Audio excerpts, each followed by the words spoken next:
Good evening, or those in the US, good morning. I'm Bob LeVine, founder, CEO, and visionary of University Consultants of America here in our international corporate offices in Tampa, Florida. For those who don't know where that is, 1 hour from Disney World. Good. Well, we are here tonight for the Indonesian Town Hall. Certainly we have people outside of Indonesia watching this, from Singapore to China to the US. But we want some of our Indonesian students to add into the information that we think you deserve to hear. I'm going to allow them to introduce themselves. We will start with Erin. Erin, tell a little bit about yourself. Hi everyone, my name is Erin. I'm 17 years old. I'm from SMAK 1 Penab. I've just graduated from SMAK 1 Penab, Jakarta. And in August, I will go to MIT to take course 20 biomedical engineering. Excellent. And Philbert. This is my name, like Bob said, that's how it's spelled. Quick thing about me, I went to SPL KV for the last 6 years, and I've decided to go to UCB, Cal, and I'll be graduating 2025. Major right now, I've chosen to go quantitative economics with the idea of eventually going to Haas for my final degree in business management. Very good. And for those who can't tell, Philbert and Bob tried to color coordinate our batik shirts today. And Erin's got the best background of all. Just saying. A couple of preliminary things. We do want this to be an interactive session. So at the end of our comments, we're going to answer your questions. So we need you to ask questions. If you move your cursor to the bottom of the screen, you will see the letters Q and A. You will also see the word chat. Either of those will work. Write your questions into either Q&A or chat, and I'll address them. Please do not raise your hand, because there's one of those too, because we kind of can't stop in the middle of it because I'm just not that good at it. Just saying. So that being said, the purpose of this particular webinar, this town hall, is to talk about what we saw over the last year plus.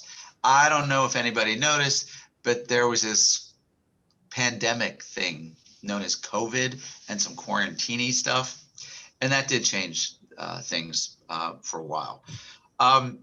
Certainly the class of 2020, that was a year before Erin and Philbert, they ran into some issues.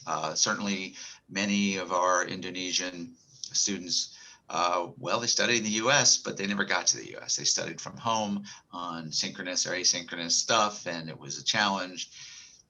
But the class of 2021, these guys had the hardest admissions year ever. And I'm not kidding. It was the hardest. So, a round of applause for you guys surviving it, but why was it so hard? You see those kids from 2020 who had to study at home? A lot of them chose not to. A lot of them chose to wait a year. They chose to defer their enrollment, which you might consider a gap year. And they are already accepted into the school, which means if they waited a year, well, they effectively became part of the class of 2021, part of the class of the students who just applied, part of the group that Erin and Philbert would be studying with, which meant there were fewer spots. Loose terms, probably 10% of the places that were available for the class of 2021 normally, in fact, were not available at all. So that made it really hard. The numbers were hard, and the colleges, knowing that this would be the most difficult year in terms of admission selectivity, I think a lot of them actually took fewer than they normally would. But you guys had it hard. Beyond that, SAT, ACT, canceled. There was a pandemic. There was a virus running around. And so we saw the onslaught of an idea known as test optional. This is an idea that existed well before, but clearly without the ability to take tests, most schools went test optional, meaning you didn't have to submit it. Now that created some advantages and disadvantages depending upon where you lived. For example, you might be surprised that amongst America's top schools, roughly 50-50 in terms of students who were able or did submit SAT scores versus those who did not.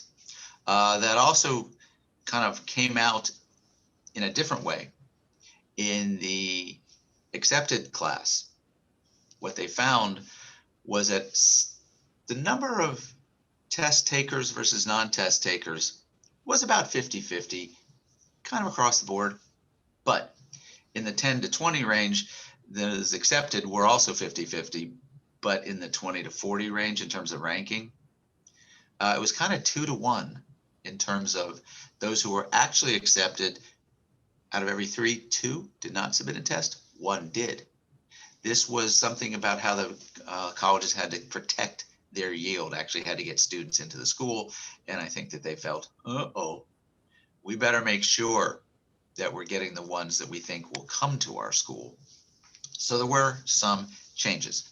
One of the other things that happened because of test optional is that more students than ever applied. Students applied to more schools. And on average, each school's applicant pool went up 30%. So in terms of those spaces that were no longer available, you now had almost a third more people trying to get into a smaller room, if you will. We also saw some differences in the way that colleges selected. The major state universities, like the University of California or UW, they tended to take fewer people who were not citizens of their state. They tended to take fewer internationals, fewer people from, let's say, Florida, because they were protecting their own citizens whom they felt might not want to travel for health reasons, might want to stay closer to home. Private schools, we actually saw that they were in many ways more forgiving than in other years because they were afraid they wouldn't get anybody, except for the University of Southern California, because California has its own culture, and USC acted kind of like the UC. There were large wait lists. This was to protect the yield, yield being how many students actually come, not just where you make offers. However, they didn't really seem to take from the wait lists. They were doing their best to identify what they'd get, but having extras ready in the on-deck circle. And we didn't see many wait lists taken, actually. And that's kind of a cruel thing, the waiting list. Sometimes they won't tell you. In fact, many of the schools will not announce who or whom is on the waiting list because, well, when they're finished with the waiting list, I should say, because they're going to leave their own flexibility open until later in case you guys decide not to come at all. So you may never hear that the wait list is closed. Now, in terms of student performance, what we were able to see for this class corroborated and proved what we already knew. Good work gets good results. It's kind of how it works. UCA has an advantage of sorts. By working with so many students, we get to see trends. And what we saw was that most students received fewer offers. And so we would see students who got great results, Ivy Leagues, who got waiting lists, who got rejections. Same student would get a maybe or a no. Why?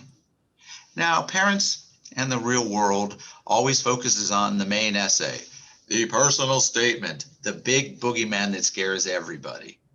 But think of it this way. If 2 Ivy Leagues accept you, to waitlist you, and to reject you, they're reading the same personal statement, all 3 of them. So if you get accepted by one school and rejected by another school, it's probably not because of the personal statement. So what is it? It's the extra essays, those supplemental essays. Some schools have a lot of them. Some schools have a few, but here's what we saw, because we went back into the files. When our students wrote great supplemental essays, they got great results. They were accepted. When they wrote good supplemental essays, they got waitlisted. When they wrote average supplemental essays, didn't work out. So it's the quality of the work across the board. The truth is that this is one decision that each admissions office makes, not a grade on each of your essays. They're just making one choice. And while they read an application, the first part with your classes and your grades and your test scores and even your resume just puts you into consideration. But there's this human response to essays and recommendation letters and interviews, and better performance wins. Bad news? Nobody writes great essays all the time. Just doesn't happen. So we have had to do a lot, and I know that at least one or two of our guest presenters can talk about this too, telling you to do better work and how to do better work. We had one guy who started turning in poor work in November. And I said to him, Alejandro, I don't want to see any more of your work for another 2 weeks because it's terrible. It's bad.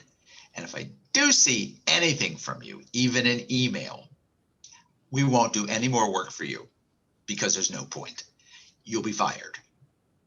You gotta stop. And he's like, yeah, it's really not that good. He did, took a break, about 2 weeks, came back. His stuff was better. But the truth is, nobody is good all the time. Some days you're feeling well, some days you're not feeling well, and you will get tired through the process. But no surprise, great work leads to great results. So that's what we saw.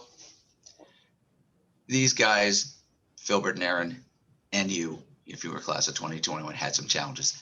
But if you're the class of 2022, you have new challenges, different challenges. I know I had to talk to Philbert, for example, during the quarantine. What am I going to do? I can't go to school and fill out my resume. Well, you know what? The class of 2022 has been quarantined for a long time, and they're about to apply. And that resume of sorts, it's going to be very difficult to do well. There is a portion in the application known as the activities list. And that activities list is not going to be as robust for the class of 2022, even as it was for 2021. 2023 will come back to normal, but there's going to be this kind of hole, this emptiness in that list. So one of the things that's going to be very important for the next admissions class is how well you write the application portion known as the activities list. That's going to be critical. The other thing that will change, well, the testing centers are now opening and tests are possible. Many people went test optional across the board. Well, now there will be even more people taking tests. So where you choose to submit your tests is going to be very strategic this year more than ever. Some schools with, let's say, a 1480 score, they'll love that. Some schools may not. It's not one size fits all. So 2022, let's be very careful and let us guide you on where to submit your scores when you get the best possible scores. And if you wonder whether you should take the test, yes, the application is an opportunity to impress them. Why wouldn't you take the opportunity? Do your best, prep well, take the tests. And if it doesn't work the way you want, we'll decide if it's test optional or not. Don't decide in advance, because if you do take it and get a perfect score, we're probably going to submit it. It's kind of how it works. And for those who think I'm not a very good test taker, well, here's one of the things that happens. Sometimes when the third test comes around, you just do better. Why? Because you don't care anymore. It eliminates a concept known as test anxiety. We saw this a couple of years ago with a guy who thought he would be recruited for baseball by Vanderbilt University, but was not recruited for baseball. He took his SAT twice and he got a 1380 both times. You didn't want to take it again. I said, look, You don't have to study for it. Just roll out of bed and take this stupid thing. It's not going to go down. You got nothing to lose. You're a baseball player. Swing for the fences. And his dad actually told me he almost didn't go, but he did go and he took the test without really a care in the world. Stupid test. And he got a 1500. He went to Vanderbilt on his academics. So take the opportunity. For the few of you who might be recruited athletes, there's an even bigger problem in the class of 2022. Our NCAA sports governing body extended the eligibility for those people who are already athletes in the schools. They have an extra year, and there's only so many people allowed on the team. So the coaches have more players than they thought they would. And so if you have to be recruited, well, here's the deal. If you're a coach, would you rather have somebody who's 4 years older and experienced and has been in your system, or the kid you really don't know? That's probably an anomaly for most of you, but 2022 is going to have different challenges than 2021. And 2023, you younger guys, you're going to have challenges too, because you may have noticed that College Board deleted, eliminated, killed off the SAT subject tests, but they did so in favor of the Advanced Placement Exam, the AP. The AP exam is longer than a subject test, twice as long. If you don't take an AP class, you may not be as prepared for an AP exam. And I fervently believe that what College Board did to protect itself and protect its money is it said, we won't do the subject tests, but we're going to go grab the APs, and the colleges will start to use that as a very important indicator. So one of the things that we are doing here at UCA is creating more of a system to support academics in APs, so you don't try to jam for an AP exam at the end. You're going to have new problems, but you will have the return of the robust resume. So that's some stuff. It always changes. The stuff changes all the time. And that's why we do these webinars. But tonight, since many of you have heard me talk a lot, and you don't always listen, that's true. I want you to hear it from the people who just lived through and survived it. And remember, do ask your questions of me or of Philbert or of Erin in either the Q&A or the chat. We'll get to them. But I'd like to turn to Erin. And Erin and I have talked about what her experience was like, but I'd kind of like her to tell you. So Erin, I'm going to give you the floor. Let the world know what it was like to go through the admissions process.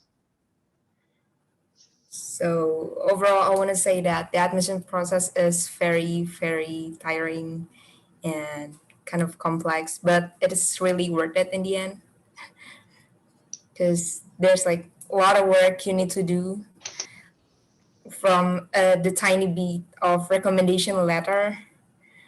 Like if you're Indonesian and your teacher cannot write in English, you need to like translate it, and you also need to translate your scores yourself. And it's just a really complicated process. Yeah, but it's all worth it in the end, because well, hard work does pay off. And yeah. Well, let me ask you this. There are several parts to the application. You talked about recommendation letters, and certainly your grades and your test scores matter, and being an Olympian is part of your resume, of course. And then you write essays, and you did some interviews. Tell everybody about the essays. How did you do them? So I must say that don't follow me, because I write the essay like 8 days before the UCA deadline. Don't do that. Don't do that. Don't be like me. Philbert's laughing because he did it too. Okay. Don't do like that. But what was the style of the essay? Because people think that there's a way to do it, and there's books about how to do these things. How'd you do them? So for me, I think just be who you are. Don't like don't be some people that you want to be. Don't state your achievements in your essay, because if you want to say inexplicitly to the college admission that, hey, I want to say, hey, I'm Erin, I'm cool. I don't need to write that in my essay. Just by writing in my style, it's already stating that I am who I am. And second, you just need to do your essay. Don't wait until the last minute to do the essay, like me and Philbert.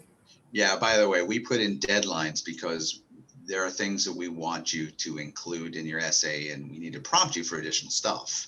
And if it's a last minute, we can't get the additional stuff, and their essay won't be as good. But you said something interesting, just be yourself. Very often, people think, I got to talk more about how good I did in stuff. Or they do this idea that this is about proving your academic abilities. Did you write about your academics in your essays? No, zero. What kind of stuff did you write about? I just write about my experience, life experience. Yeah. Oh, and one of my seniors told me that a good essay is an essay where if you print it and it is on the floor, when people pick it, they will know that it is your essay, and that's a good essay. And yeah, that's true. In fact, we often say, drop it on the floor without your name and say, if you return this to me, I'll give you some money. See what happens. Or leave it in your counselor's office without your counselor knowing. And when they come back and say, Erin, why did you leave this on my desk? You know you did a good job, because the essay she knew was yours, or he knew was yours. What about interviews? I mean, what was that like? Because most people are terrified of the admissions interviews. Well, I am very terrified. I am very, very terrified because I don't speak English at home. English is my second language, and I don't think I'm that fluent at talking English, and I'm really scared that I don't understand what the interviewer is trying to talk to me. So yeah, I just trying to listen to English podcasts and songs for a week just so my ear. But was the interview itself scary, or was it good? It is really fun because the interviewer, it's not scary at all. I mean, it's just a casual conversation. And yeah, So if you had the opportunity to do more interviews, would you do them just for fun? Yeah, of course, sure. See, listen, everybody. People think that these interviews are like interrogations and there's something to be feared. The people interviewing you are doing it for free. They love their school. They're looking for more people to get into their school. And they actually try to be nice to you. They're not trying to hurt you. They are trying to help you. Did you get that sense during the interview? Like your MIT interview, what was that like? It was very fun because my interviewer is like 60 years old and he's like this wise guy. And yeah, he talked about his experiences when he went to MIT, and I asked him questions. He answered it. Yeah, it was really fun. One of the things that people don't realize until you get there is that some of the coolest people you ever met are the oldest ones. Now, sounds a little crass, but they're so close to death, they don't care. They just, whatever they want. So they just want to talk to you. And that's why at UCA, we want you to be comfortable with adults. That's why everybody calls me Bob, because we require that. All right, so Erin worked a lot with Amy. And how many times do you have to go through essays to get them where you wanted it? For the Common App, it's countless times. Did anybody ever say to you, your grammar needs to be better? Or did they say something else? No, they say it's actually really fun to do my essay because the UCA consultants are really detailed. I mean, they will say, you can add something in this sentence. You can add something and they give the example of what something means, and it's really helpful. So yeah, at first it was hard. It was really hard, but yeah, I get to used to it, and it's getting better. Yeah, no, your essays obviously turned out pretty well. Thank you. Certainly MIT didn't complain about either your essay or your interview performance, right? Now, I want the audience to understand, Erin is an Olympian, and she clearly has a strong academic resume. We worked with several Olympians this year, all of whom had strong academic resumes. We work with lots of people who aren't Olympians with strong academic resumes. Erin's the one who got MIT, and yet you weren't in a regular curriculum at SMOC 1. You don't feel comfortable in your English. And quite honestly, one of the most endearing things about Erin is just she's humble and sweet. Now, I know Erin won't say it, but I will. One of the reasons she got selected is people just like her. It's just kind of how it works. From our point, it was an honor and a privilege to work with Erin. And we want to keep a relationship going on forever. And we want you to be part of our UCA family. And for those of you who just finished the season or finished the season prior years, we now have the UCA Alumni Club. And this will allow all of you to interact and maybe share entrepreneurial opportunities or pictures or whatever. And if any of you has an idea for us to create UCA swag, whether it's t-shirts or cups or something, please do that. Now, we did have a question from the audience. What is an Olympian? And an Olympian, for those who don't know, are academic students who have been selected and train for international competitions. How many did you do, Erin? Lots.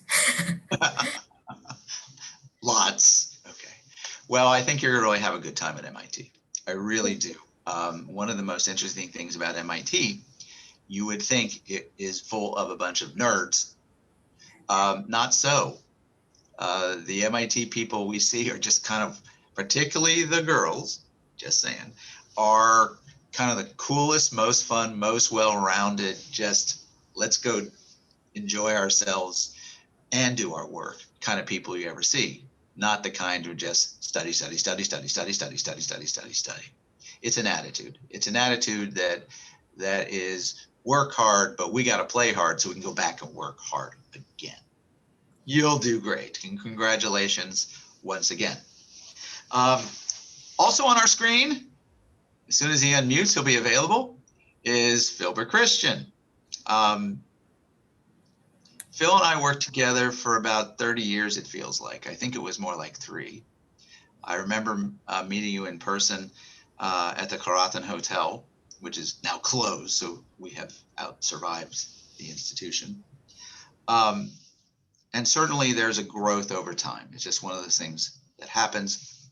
But Phil has had the opportunity, just like Erin, to go through the process, but for a longer period. And I know he has some things he wants to tell everybody. So Philbert, give some insight. Well, my main insight, I guess, I could say after doing this thing would be this stupid thingamajiggy, just the stats. Don't do what I did. Oh my gosh, the stats. I've had the stats canceled on me 4 times with the lockdown, and I could have avoided all of that nonsense if I just did it ahead of time. Like, Bob, you've told me this 1,000 times, and I don't know why I never listened to you, but actually do the stats ahead of time. I did the stats in end of 11 and 12. That's a mistake. That you should have just done in the beginning of 11. You know, like the reason I wanted to do it in the end of 12 is because I wanted to ace it. I was really close to being able to ace it in practice rounds, hitting like 1550s. But in the end, I never got a chance to take it. So don't do that. It's a massive waste of time. Just get anything above 1500. You're more than fine for most unis. That's really awesome. I do have to let the world know how Indonesia does things differently than, let's say, China in terms of focus on SAT. In Indonesia, there is a greater focus on going to schools beyond just US, whether it's UK or Canada or Australia made or Hong Kong U. There are a lot of schools that are considered by Indonesian students and families, more so than in most countries. It's just part of the culture. As a result, within a school, no school can keep track of all calendars and do all of that well. So whereas in China, they are focused on SAT very early because they're focused on US, not so where you live. And so time goes on and I'll do it next time. I'll do it next time. Bad idea. Trying to get them done in grade 11 because with the grade 12 push to do essays and do the applications. And, you know, I feel bad for Philbert because the SAT score he had in the first shot was not indicative of his abilities. And so he studied, signed up, canceled, signed up, canceled 4 times. So heed the warning. Start early. What else? Ooh, this is something I think we talked about this before that, and something Erin mentioned, but I really love what she says, be yourself, you know. Hey, Nadine, I know you're watching this, but a quick shout out to that.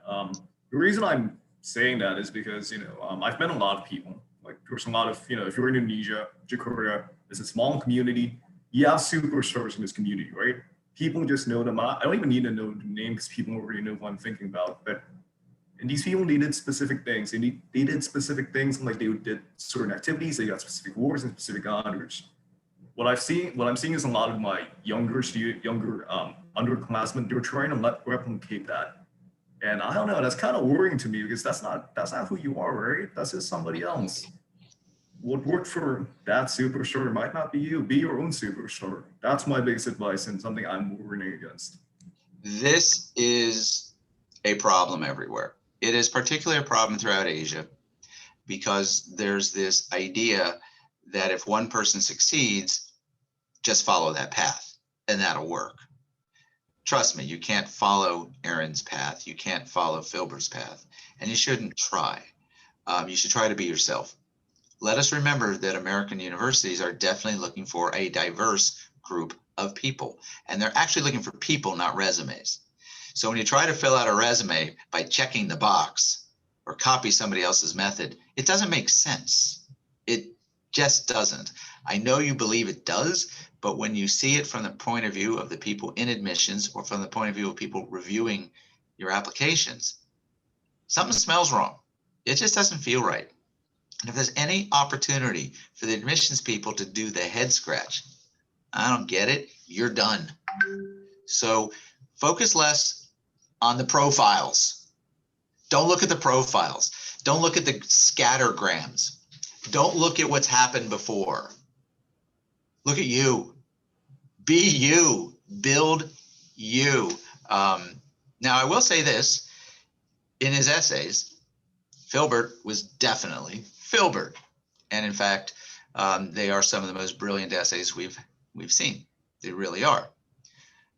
They weren't at first. Philbert, talk about how essay writing for you developed, what you thought you should do, what you ended up doing, and recommendations for the students. Yeah, that is a beast of a topic. Well, first and foremost, we'll begin at the start, right? How did I do first time I started making my essays and all that whatnot?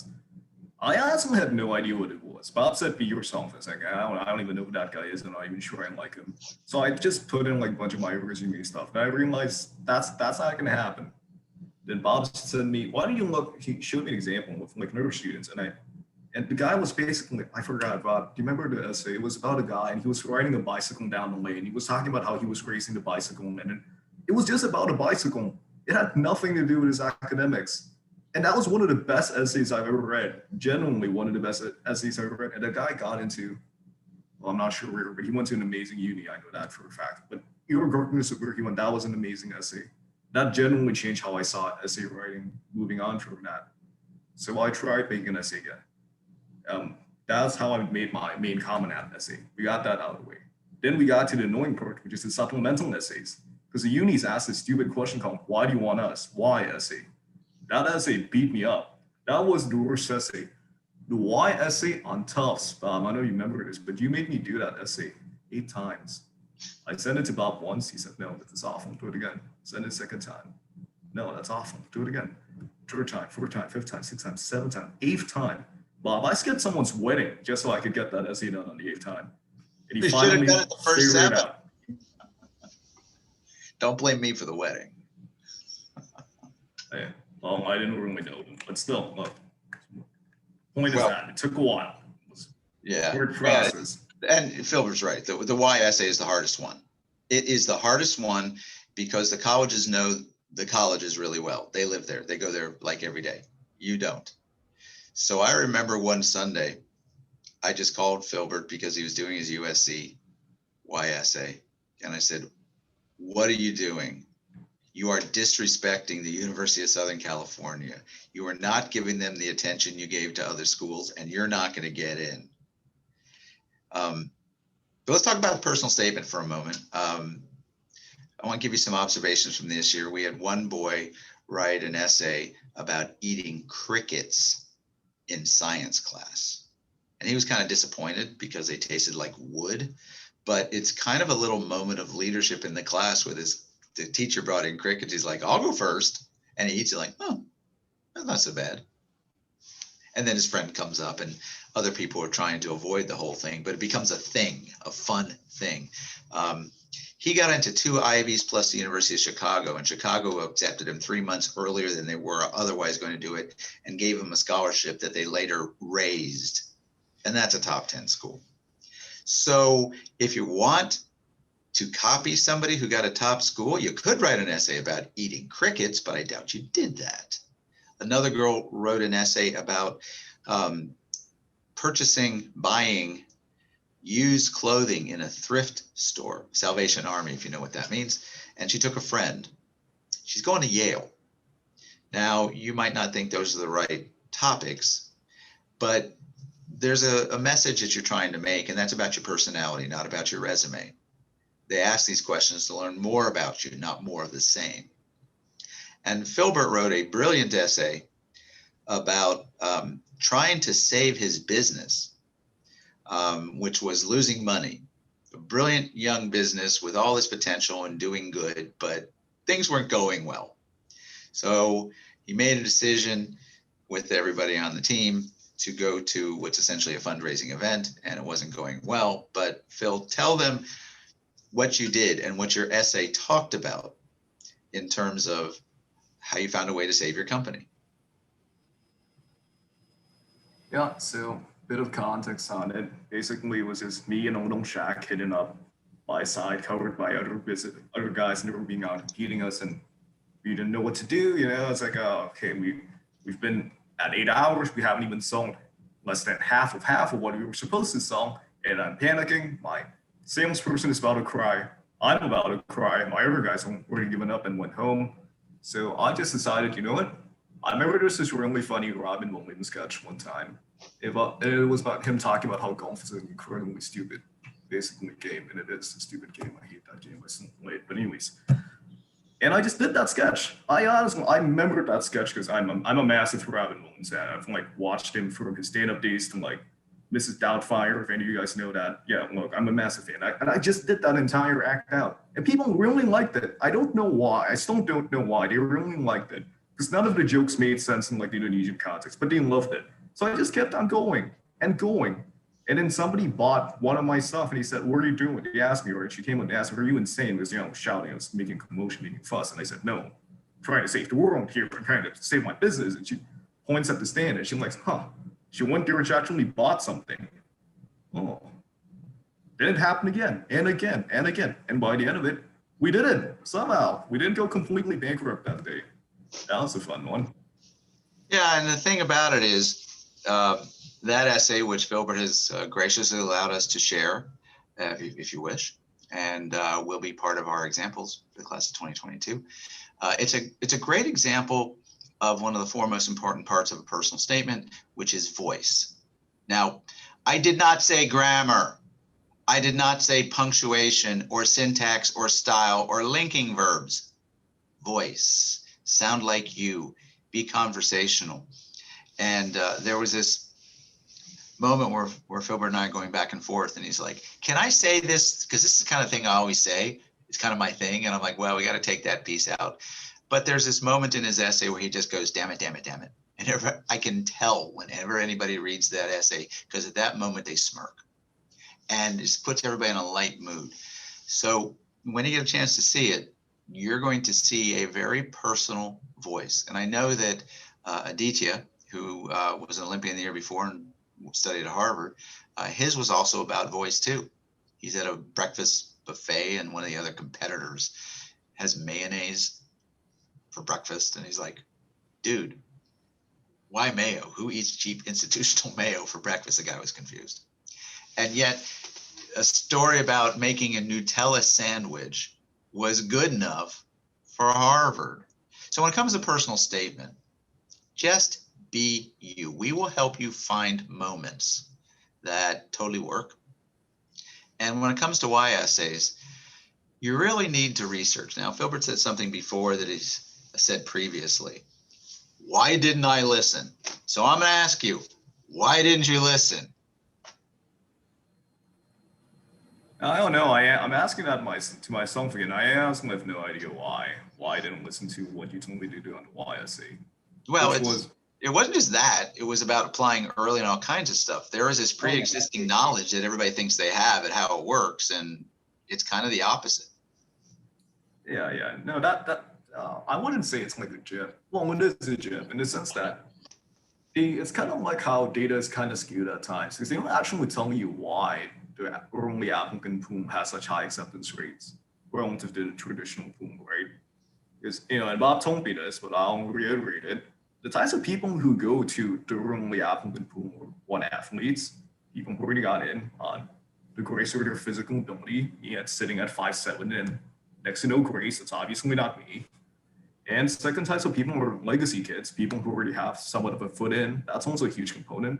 And lastly, and I think this is the biggest component, people who spent years prepping for that exact school. People who've lived in the area know that, people whose researchers, people whose friends, yada, yada, brother, sister, and all that went to that specific school, and they already know what it's like. They've probably been on campus multiple times on an outing. They already knew that school. And me, who's 1,000 miles away, not an athlete, I didn't cure cancer or anything, not yet, and I didn't spend years on campus knowing what exactly the campus was like. It wasn't exactly like a school I immediately knew what it was like, right? We were kind of blind coming into this. And I kind of said to myself, okay, I'm going to put myself in a pool next to those guys and see how well I did. Waitlists did it. Well, and that's one of the things what people don't realize about the American university system is that our American universities are not the same. Not the same as what they are in other parts of the world, not the same as what they are in America.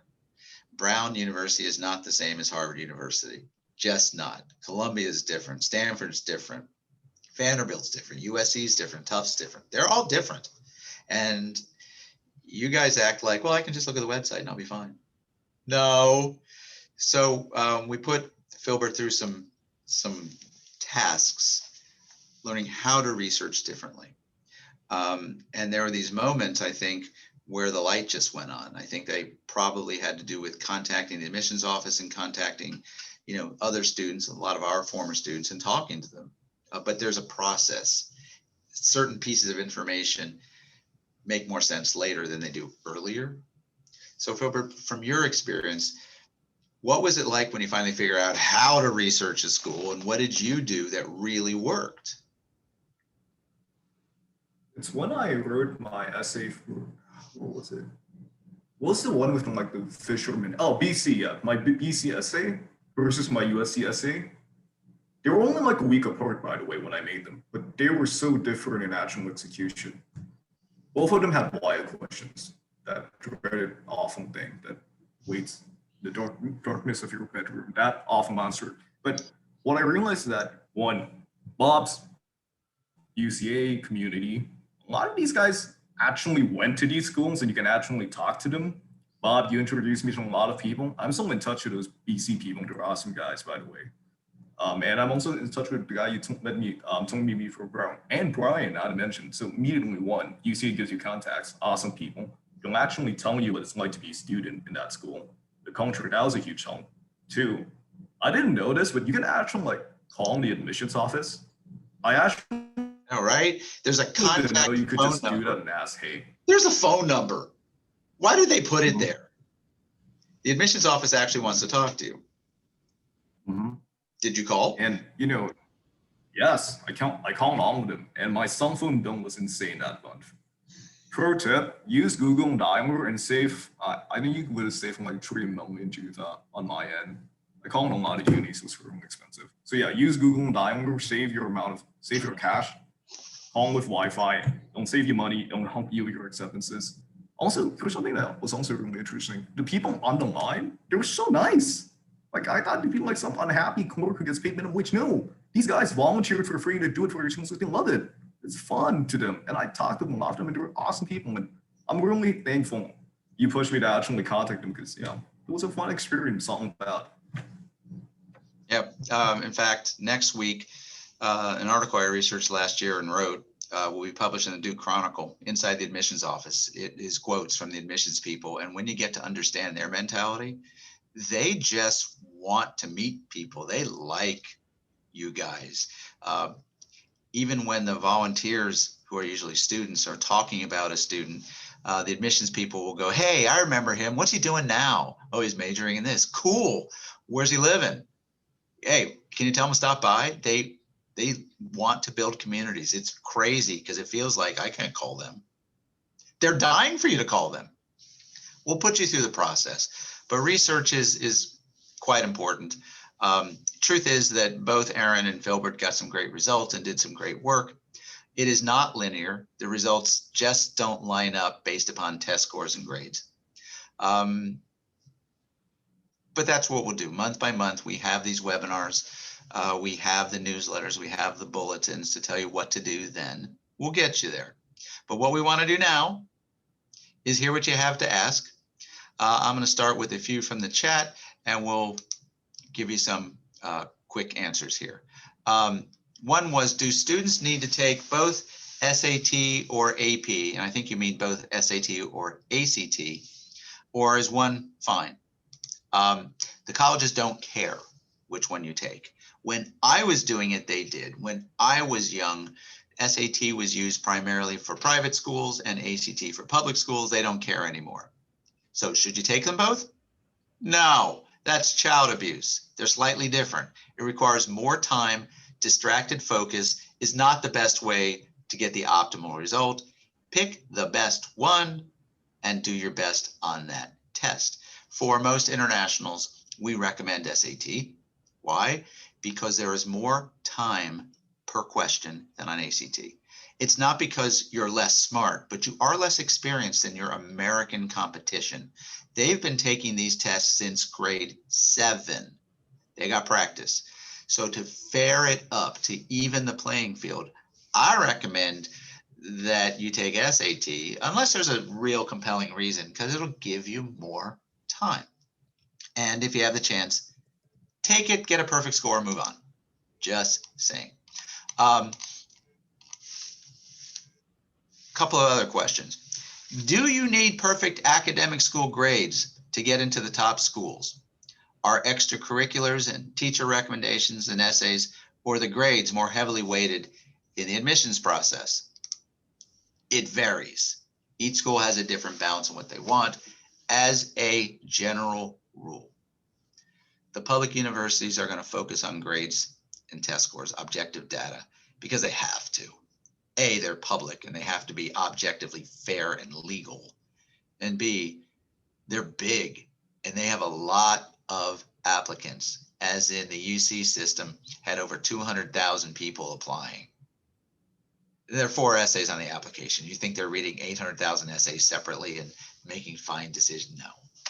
So the public universities are going to put a greater weight on your objective numbers. The private schools are going to put a much, much, much greater weight on your essays and recommendations and report from the counselor and interviews, because they're looking for a person more than a resume. All right. Should we still do SAT even though it's test optional?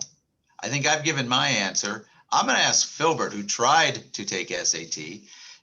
Do you love the test optional opportunity, or would you rather have that shot at the SAT? Okay. On one hand, I love actually flexing on my friends who ace the SAT and say that I somehow got into uni without it. It does feel satisfying, but would I have much rather prefer to actually ace my SAT, as in get a chance to do it? Yes.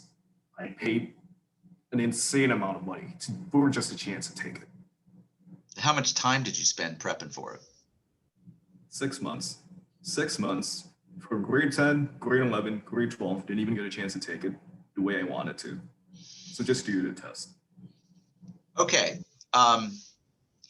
One question, if SAT is taken more than once and the scores aren't that good, but a later one is good, will the university see all of them, and will it matter?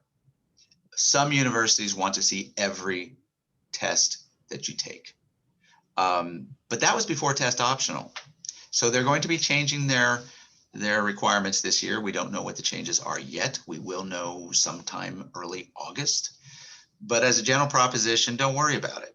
Just do what you need to do. Typically, people study for about 2 months or so.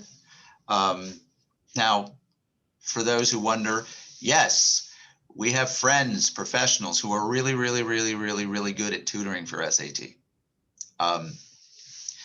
They tend to be better than the ones in Indonesia because it's a big deal here and there's a lot of competition. They have to kind of raise their caliber. So if you need help in that, or frankly, support in any class, contact us and we'll let you talk to some people and make your choice about who the best tutor might be for you. And here's one that I think Erin may have some insight in. This is a question we get a lot.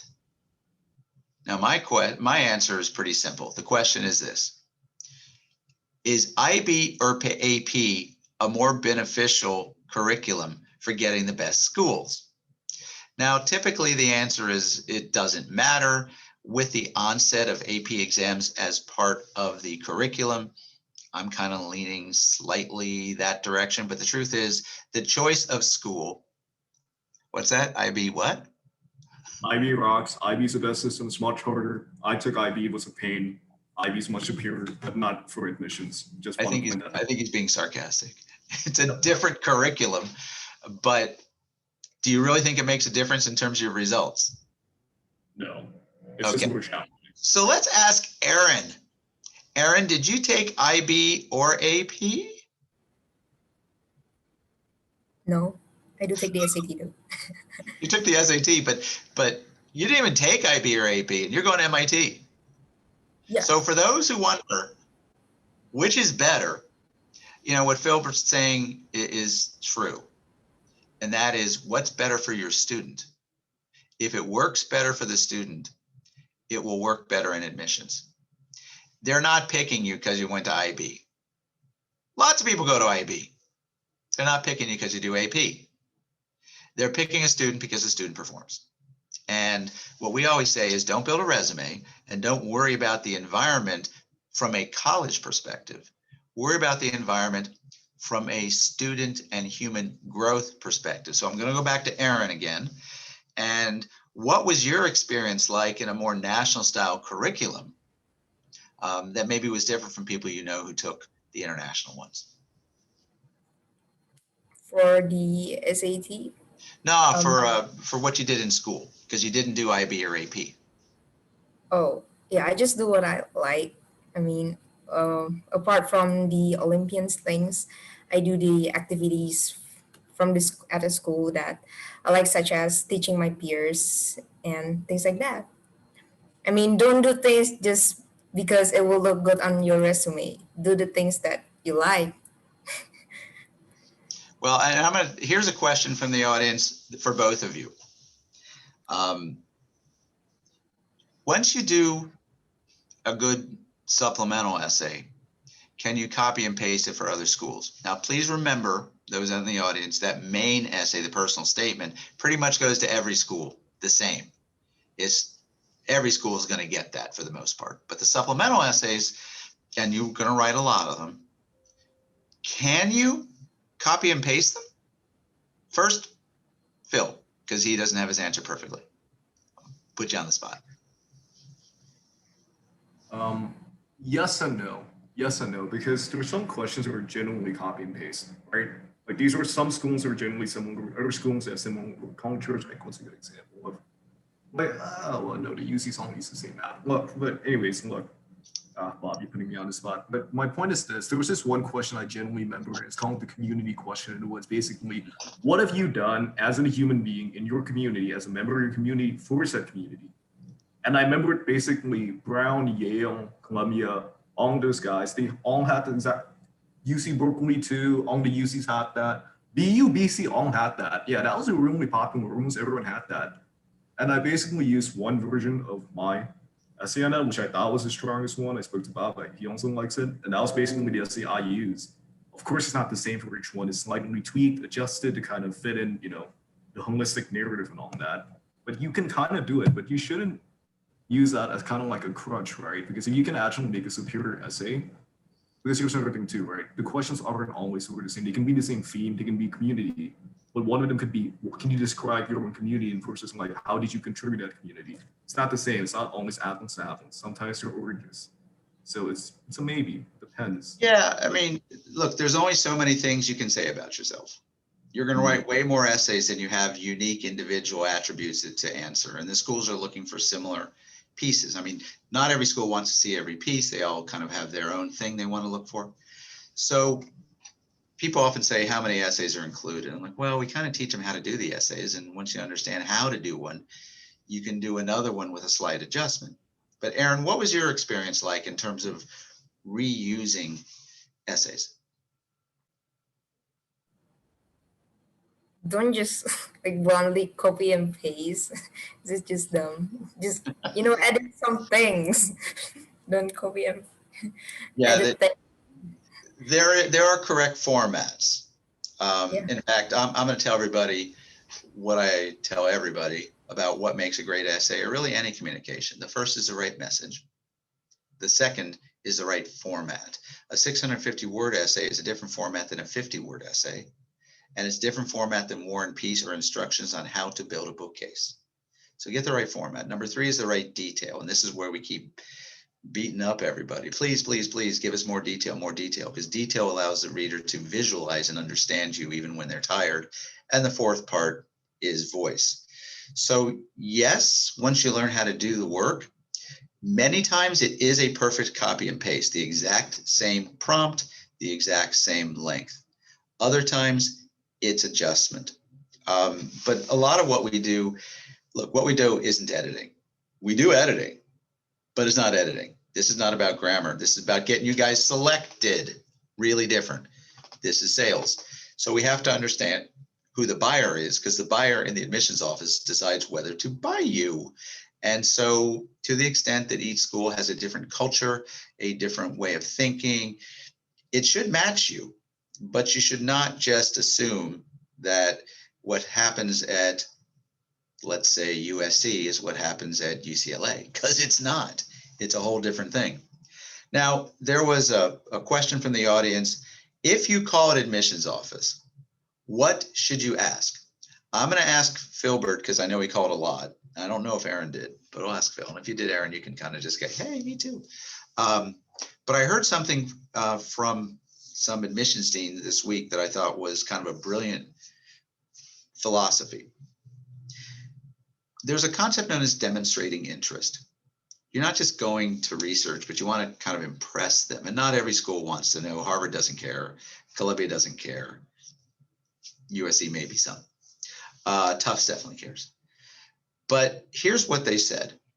Before you demonstrate interest, you must develop interest. And a lot of the application process is to learn about whether this is the right place for you. And we have to give them credit. They understand the school. They understand if it would be a good fit. But instead of thinking in terms of, I'm going to impress them, think in terms of, can they impress me? So Philbert, what kind of stuff did you ask him? Was it weird at first? And how did you get that conversation rolling? Yeah, Actually, I remember the first guys I called, which was the USC office, and I was actually super nervous. I don't know why. Usually, I'm usually somewhat semi-sociable, so I'm not sure why. But I remember like the first time I picked up the phone and I saw I'm actually calling college. Oh, I've never done this. And I actually done. Please hold. An official admissions officer will be here with you soon. Hello, my name's Jake. It's like, hi, my name's Phil. Nice to meet you, Jake. Hi, Phil. What can I do for you today? It's like, I don't know, really. I mean, obviously, I want to know about USC, but like, well, what would you like to know about USC? I know you guys have a horse. You know, like that's cool. Not kidding. I spent the first 10 minutes talking with him about like the horse. His name's Traveler. It's like, it's a USC thing. Super mascot. It's the white horse, and you know, but after that on, I started asking, you know, that's like the first time I did, okay, that's pretty awful. I know about a horse now, but I could have just Googled that. So I tried again. I called USC again. I got a different guy. Her name was Lisa. Lisa actually told me, and I asked Lisa, what's the actual culture like in USC? What's the social life like? And she goes, oh, we're massive Greek people. Greeks kind of like the fraternity kind of side of things. We like to hang out. We like to party. It's a massive part of our kind of, you know, culture at USC. We're also kind of Roman themed because, you know, it's awesome. It is. Rome is awesome. So that was something I learned. But, you know, fast forward to a few years comes, I started calling. I remember I called, I didn't actually call Berkeley. Who did I actually call? Oh, I called Tufts because Bob made me because I was doing so bad in my essays. It was really bad. And I actually asked him, so guys, so can you tell me a bit about Tufts? And he goes, oh, you like Tufts? Okay, which part of Tufts? Are you downhill? What's downhill? Oh, you don't know what downhill is? Why were you applying to Tufts? Like, what's downhill? Like, well, there's downhill and there's uphill. Okay. Or there's like left hill and right hill? No, you don't get it. And she started teaching me about like the actual Tufts geography. And apparently it's all based on, centered from this, the image of Dumbo, which is their mascot. Like I'm not being mean saying Tufts is Dumbo. No, it's like an actual mascot. It's a elephant with wings, or maybe not wings, but his name's Jumbo, not Dumbo. Anyways, and he actually told me, well, this is what we do in Tufts. Tufts, we like international. We're really massive on that. International in the sense of international diplomacy. You want to become a diplomat, we're a pretty solid spot. We're the best grad school when it came to that. And just hearing it via osmosis, I actually learned so much about Tufts. And here's another thing I've also realized: the type of way your actual admissions officer speaks kind of reflects a lot on how the school actually is. My USC representative, Jake, he was so chill. He was so laid back. It was so easy. I'm not going to name the school, but it is a public school. And, you know, they were extremely by the book. You can tell them they were counting the minutes. It's like, what was your question? Okay, what's your second question? Okay, what's your third question? It's like, yeah. So that was kind of my journey and how I figured it out. At the end of it, I genuinely enjoyed those calls. They were expensive. Again, use Google Dialer, save your cash. But yeah, that was kind of it. Ask about the community, what's the community like? Ask about educational opportunity. Ask about just geography and learn from the actual people. Look, if you can ask a tour guide a question, you can ask an admissions person a question. And one of the questions that I suggest people ask the tour guide is, what are people doing on like a Tuesday or Wednesday night? Because weekends you can figure out. But what happens in the other time? In fact, here's a story about a friend of mine, and the friend went to University of Chicago. He's a little younger than me, but he's my age. And his daughter was looking at schools. And so they toured the University of Chicago, and they were there on a Friday. And they were there past dinner time, and everybody was in the library Friday night. And she said, Daddy, why is everybody in the library on Friday night? And he said, honey, this is Chicago. That's what we do. So she went to Northwestern, which is not her thing. The culture is everything. And I want to tell you about my nephew, a brilliant guy, really. Will is a wonderful guy, brilliant. Didn't follow my directions. In fact, when he was in 12th grade, didn't want a consultant at all. Wrote his own stuff, got shut out. Will you please come in here? Okay. Ultimately, Will had a choice of two schools. He had a choice between Johns Hopkins and Rice, which is a pretty good choice. He did a lot of research, and I said, William, Rice is for you. So he went to Johns Hopkins. for a year and transferred to Rice. So I saw Will about 2 weeks ago, and we were talking about another student who was one of his close friends who they actually met at Rice. And he said, it's the perfect fit. And he says, really, that's what you guys do best. That's the most important thing that a great consultant can do. It's fit. Now, when I was in high school, we had heard the word, but it didn't really exist. There was no such thing as fit. Fit wasn't a thing. And then Will says, fit is the thing. It's the one thing. It's the only thing. And I agree. If you're in the right place, you're going to do better. If you're a palm tree and they put you in the Arctic snow, you're not going to live very long. If you're in a greenhouse and the ceiling is short, you're only going to grow so far. If you're at MIT and you're really, really, really depressed, that's not going to work well, which is why they like people like Erin who know how to kind of get out of it and do the hacks and have fun to keep your mental status. But the schools are not the same. You are not buying a resume item. I know parents, you think this is what we need to get them a job. No, you know what you need? Your kids need to grow and develop and be awesome, because if they're awesome, everything's fine. Just having MIT or UC, I got Harvard on my resume. I'm going to tell you what it gets you.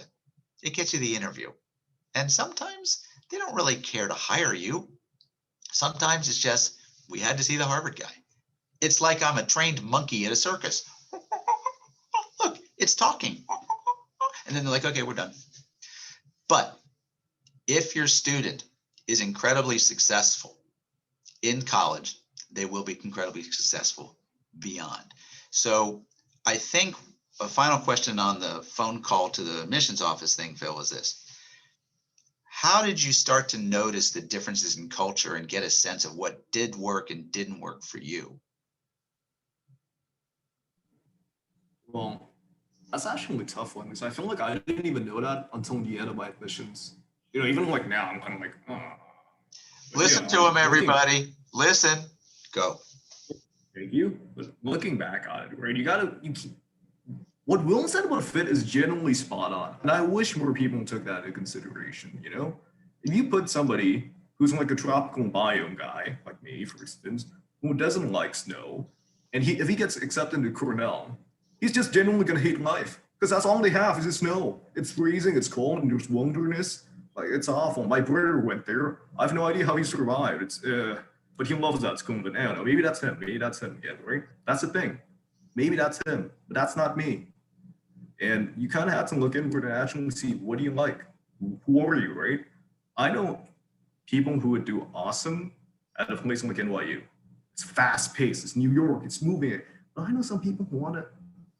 No, that's too much. I want to go back. I want to, like, not in a hippie kind of way, but in a yogi kind of sense. But, you know, you want to go into college town. I want to be in a campus that actually has a campus and isn't like just a microcosm of New York. That's not me. So again, like, geography is an important one. Culture is an important one. Wherever you want to go beyond that, sounds like a huge one. So again, don't look at the US ranking. That thing is just nonsense. Yeah, UCA, that thing's just nonsense. At UCA, our philosophy is this. You're going to pick your school at the end of grade 12. I mean, sure, if Erin gets MIT, we kind of know what she's going to do, just kind of how it works. Philbert had different choices, but things do look very different in April, and it can be really hard when you have a lot of choices. So we're going to suggest things, and we're going to be brutally honest. You buy our opinions, you deserve to hear them. I know at least one person on this webinar asked me the other day, he's like, why don't you think Stanford's a good fit for me? And I said, I didn't say that. I said, I thought there were better fits for you. Why? Because Stanford is this and this and this, and you are that and that and that. And if you pick a great place for you, we're happy. But I want you to pay attention to the subtle differences that you may not see just yet. This is a process to get to options. Now, Erin's choice was pretty easy. Philbert's choice was hard. I mean, you were looking at several schools, and I remember you just one day just kind of bit my head off. You were stressed. You had amazing choices. I mean, if you think in hindsight, the schools you rejected, Tell them what it's like when you have too many good options. Oh dear. It's actually pretty awful. Don't give me that look. No, it was actually pretty awful because It is awful. because I had well, it was generally pretty nerve-wracking at first, right? Because I genuinely wanted to make a good choice. I wanted to make a right choice, and I didn't want it to just be an emotional choice, right? That's one of Bob's biggest things. I don't care what decision you make, as long as your reasoning was authentic and as long as your reasoning was good. He's gonna kill me if my reasoning was stupid. That's why I was terrified, because he's gonna send a hitman to Indonesia. But anyways, No, I'm going I to come guess back. what it came down to in the end was, or he would have came in some, which is even worse in my opinion. Yeah, I wanted to save the fee on that, but yeah. Looking back at it, I genuinely had to look at everything. I had like, I don't know if I somehow did, but I have like 10 pages and 3 pages each, right? One of them was like outlining the benefits of each uni, the Pros and cons. geographic pros and cons list. I do that all the time. Now, I recommend that you do it too if you're in that position. And I just looked at it, and I just realized, look, these are all the exact same. They're basically the same. And if you were wondering, it was like, what were my schools again? NYU, UCLA, UCB. Those were the main 3. Basically, And picking Tufts. between those 3. You blew And up Tufts. right away. Yeah, that's because you wanted it. Well, maybe I was just angry because you made me write so many essays for it that even if it was a good choice. So maybe it was on you. But yet you got in. By the way, Philbert wrote the best Tufts Y essay in our history. Good for you. Thank you.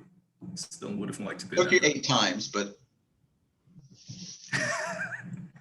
but yeah, I mean, our goal is that you have a really tough time in April when you have too many great choices. And if you look at the schools that you didn't pick, those are some pretty awesome schools. Now, I'm going to ask this of both of you. Phil started a little earlier. Erin started a little later. A question became, when is the best time to hire a consultant? And I have my answer, but Erin, you came in late. What would you recommend? Start early. Start early. Why? I mean, when I'm in the 12th grade, I'm just thinking, what have I done for 3 years of my high school? What have I done? Does it raise the pressure when you realize, oh, wait, there's a lot? Yeah, really. What was 12th grade like when you're also doing all your college stuff? Yeah, it's, I don't know, the subjects are getting harder and you need to maintain your school scores, and I need to study for the Olympiads, and I need to write for the Common App essays, and I'm asking myself why I didn't do this since the 10th grade. Yeah, I mean, it's like a 12th grade first semester is like a vortex. You get sucked up into everything. The academics are more difficult, and then you add the college stuff. And one of the questions was, how do you avoid getting the comparison to everybody else? I mean, Erin, you were in the Olympian group. Philbert, you're in a high achieving private school. I mean, you feel like you're competing, don't you? Yeah, I mean, if somebody compares you to another, people just ignore them, I think. Why do you care? But didn't you feel like you were comparing yourself to everybody else? I mean, you know other Olympians, you know other high achievers. Yeah, of like, course. oh, right? I'm just hoping that MIT want to hear my story. That's my only hope. How about you? What about you, Philbert? We started early.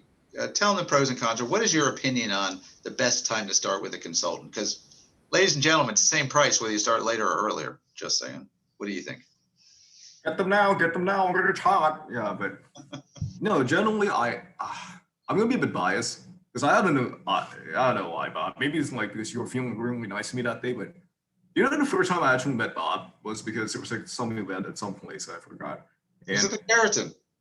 Yeah, I was at a we like to have community events, and we invited Philbert. He wasn't a client. We had all our clients and parents there, and like, yeah, come and see.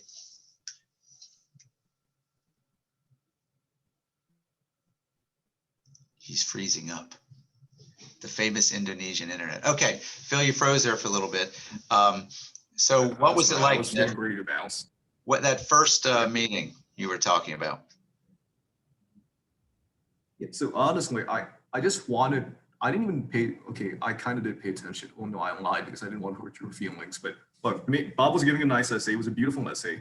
And honestly, I was eyeing the shrimp, some shrimp on the side. The shrimp looked really nice. But as I was heading for it, I actually bumped into Bob. And you can't just like, this man spoke for 20 minutes and I just bumped into him and I was definitely in the audience. I was in the front row. And I couldn't just not talk to him. So I did. And we started talking.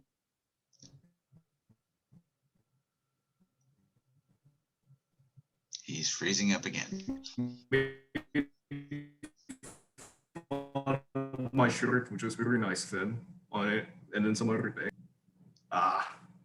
And after that, that's just kind of like how I got to know Bob. I met him after that again, started talking. We WhatsApp a lot. We WhatsApp a few bit. Got to know Bob. Then I got to know Amy. Who I wish I could see Amy. I often love Amy. Then I met Gina, who did my interview, and Emily as well. And then you introduced me to the clients, to your other clients. Brian, love that guy to death. Right. And not Prafno, all these awesome guys. So it was a journey, but definitely appreciated the fact that I came in early because I got to meet kind of the UCA team, the UCA system, and all that. Well, that's different because we do use a team, and people are like, "Are you pushing us around? Are you just kind of passing us off?" Did we? Did you feel like you were getting passed around? No, not at all. And then there's the don't let anybody know we're using a consultant. Everybody uses a consultant. Our approach is that a rising tide lifts all boats, and when there's a community, then people just feel more calm. So we do these events, and I remember the first time we did them, everybody's like, "What are you doing? It doesn't work this way." But our feeling is it makes you feel better. Erin, did it make you feel better to realize that there were others in the process and it was really okay? Yeah. I just feel like we're in the same boat. So Yeah. And Phil, you got to see it. What's it like to know that there are others there and it's okay, as opposed to imagine if you had to hide the fact that there's a consultant around? Yeah, that was much nicer, actually, especially when I don't know, at the beginning it was kind of awkward, right, with the entire having a consultant kind of thing, because not something I'm used to.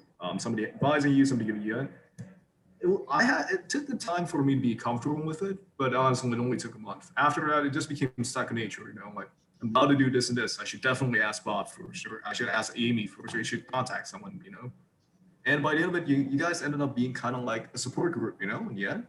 It's kind of like, if something bad happens, call Bob. If some nonsense you did, like you clicked on the wrong payment button or something, which I definitely did, and that caused an entire fiasco, call Bob.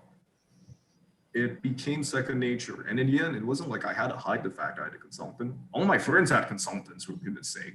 So it just kind of, it was like, oh, wait, who's your consultant? Oh, this is Bob. Oh, do you know that guy? It's like, oh, yeah, do you know this? Oh, yeah.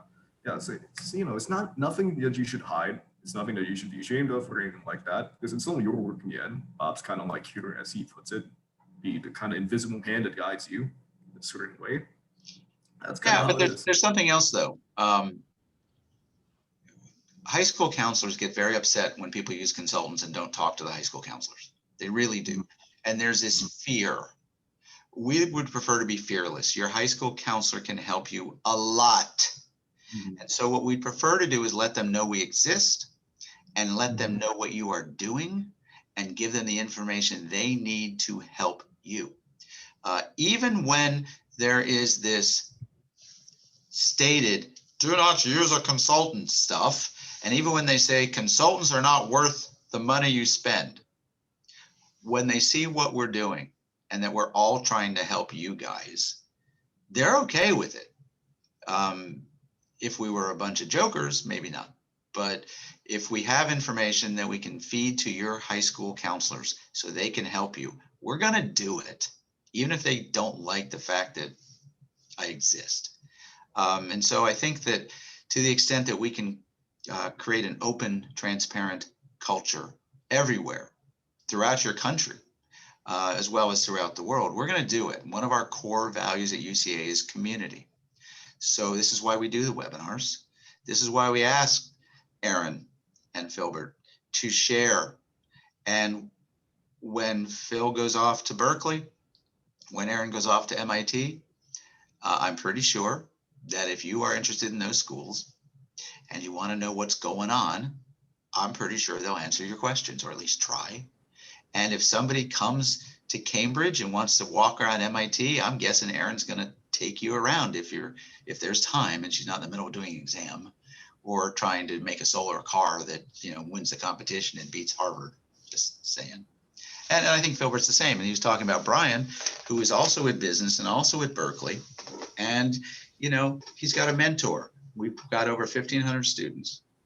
And so whether it's research or a big brother, big sister at the school, it's just it really, for the young people, this is the first real network that you can use for life. And we have students who work together now, who never knew each other before. And they've started entrepreneurial businesses and consulted and doing all kinds of stuff. And we want that. That's why we did the alumni club, to make a better thing. And it's just starting. So those of you who have just finished or finished more recently, join our alumni club. It's gonna have all kinds of cool stuff and discounts for graduate school work. Yes, we do graduate school work. Now, I don't want to overtake and kind of disrespect the graciousness of Erin and of Philbert this evening. So we're gonna wrap it up. But if there are questions that you still have, we found you, you know how to find us, but info@universitycoa.com. COA is Consultants of America. Just email us. We're not the kind of people who are going to blow you off because you're not a client. We believe that you young people really can change the world. I'm a little old for that. And if I can help, if the people at UCA can help, we would like to do so. So signing off now from the corporate offices in Tampa, Florida, and from parts far and wide in Jakarta and beyond. I thank you for your patience. If you want to watch this again, or if somebody could not see it, it has been recorded. It will be up on our YouTube channel. If there's anything we can do to help, please reach out, because this is important stuff.